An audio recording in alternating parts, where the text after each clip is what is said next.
RPGs. I don't know if you guys are a fan of RPGs or not, but I am. I'm a really big fan of RPGs. As a matter of fact, it's one of my most favorite genre of games. To be exact, my two top favorite right now is RPGs and fighters. Fighters just because I don't know, there's something about fighters that I'm attracted to ever since I was young. But before I tell you guys what's my most favorite RPG of all time, I want you guys to comment down below what is your favorite RPG of all time. Now, I'm pretty sure I'm gonna be hearing a lot of Final Fantasy, Star Oceans, Tales of, and all that stuff. But surprisingly enough, my favorite RPG of all time is none of those.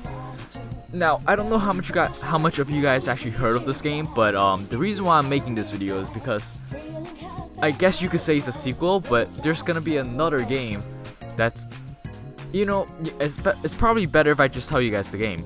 I don't know if you guys ever heard of the series called Persona, but there's multiple Persona games out there. There's Persona 1, 2, 3, 4, and the fifth one is going to be coming out in April 4th to be exact, and I pre-ordered the collector's edition and everything already. Now, what I love about Persona series is, honestly, it's just a story. Now, I really want to tell you guys how I actually got started playing Persona 3.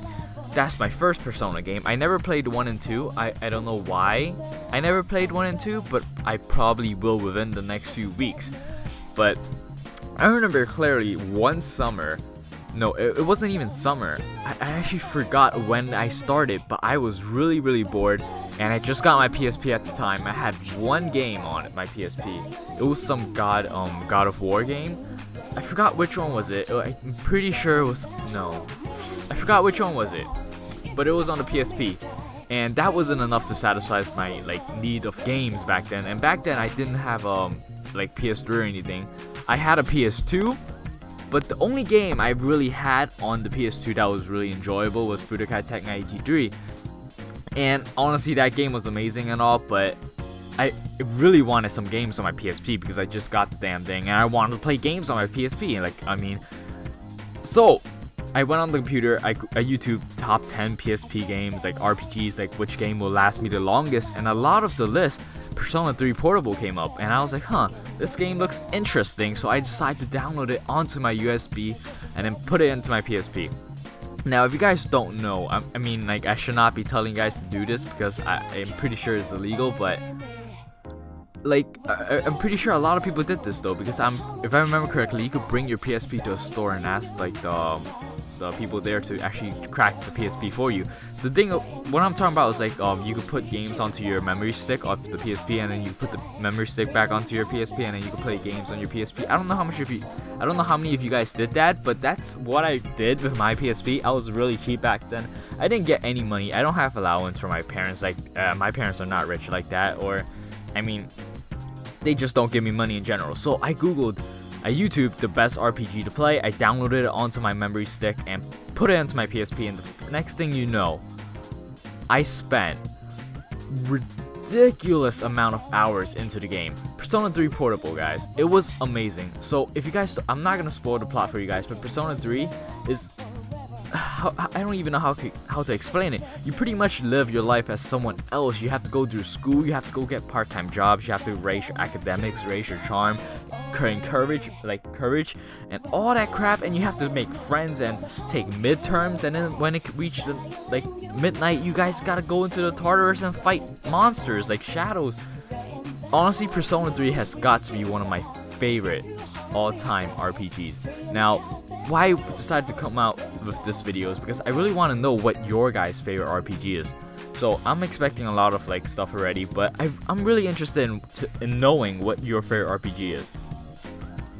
I recently played Persona 4. Now, recently, I played it on my PC. I downloaded a PS2 emulator and I played it on my PC. Why I didn't play Persona 4 back then is because I couldn't afford it and I didn't know that it existed. I knew it existed when it came out on the Vita, but I didn't want to buy a Vita because I didn't got the money to do that. So I was like, you know what, I'm gonna skip out on Persona 4. You know, maybe one day in the future I'll get a Vita and play it myself. But I didn't do that. It was just recently when I decided to download Persona 4 because Persona 5 is coming out and I pre-ordered collectors and everything. I now have a PS4 and I actually could buy games for it. So I pre-ordered Persona 5 and I recently got my hands on Persona 4 and I've been playing it a lot on my PC, and I actually finished the game within 2 weeks, I think. But within those 2 weeks, guys, I put 80 hours onto the game. Like in 2 weeks, guys, 80 hours. That's a lot of time that I spent. I mean, I did have a break last week, so that entire week I played Persona 4 non-stop. The game was just so amazing. It honestly ruined my life because I did plan on going out with some friends. I just completely bailed on them. But if you guys are watching this video, I'm sorry, guys. I actually did want it to go out with you guys, but Persona 4 happened. I'm sorry. But I did pre-order the collector's edition for Persona 5. I honestly really wanted to like play Persona 5 on my channel, but when I thought of it, I was like, alright, so the thing about me doing commentaries and playing a story game and why it's hard for me is because I focus a lot on the story and I don't focus as much on the commentary. And recently I just did I uploaded a video of the Dragon Ball Z Universe 2 DLC with no commentary. I just played through the entire thing. It took like 30 something minutes, but then I have to cut out some of the loading screens because they were just ridiculously long. I cut some of those out. I cut out some like short like loading screens and some what was it? I did cut out something else. I forgot. I'm pretty sure it was scenes where it was just me walking around, but I did cut some stuff out and it turned out to be like 28 minutes, and I had a lot of fun playing through it. And there was time that I really wish I was commentating so I could say something to you guys, because there are some interesting moments where I just want to talk to you guys, but at the same time it's really hard for me to focus on commentating and recording at the same time. So that's why I'm kind of having trouble whether or not should I do Persona 5 on my channel. Now I might do like a other no commentary thing, you know, that would work perfectly fine, but having it be my first time playing Persona 5, I want to do every single side quest available. I want to try to get everything perfect. Now having to do that, it might, like, you know, make the video a bit long and not interesting as much as like I would want it to be. So I don't know if you guys are interested in that, so I really want you guys to tell me down in the comment section below, should I do it or should I not? And I really want to know what's your favorite RPG of all time. So feel free to comment that down below. And this is just a short like talk, I guess. I just really wanted to have this conversation with you guys. So if you guys did enjoy, definitely leave a like in the comment section. Definitely leave a like and a comment in the comment section down below, and subscribe if you haven't already. And I'll see you guys next time. Peace.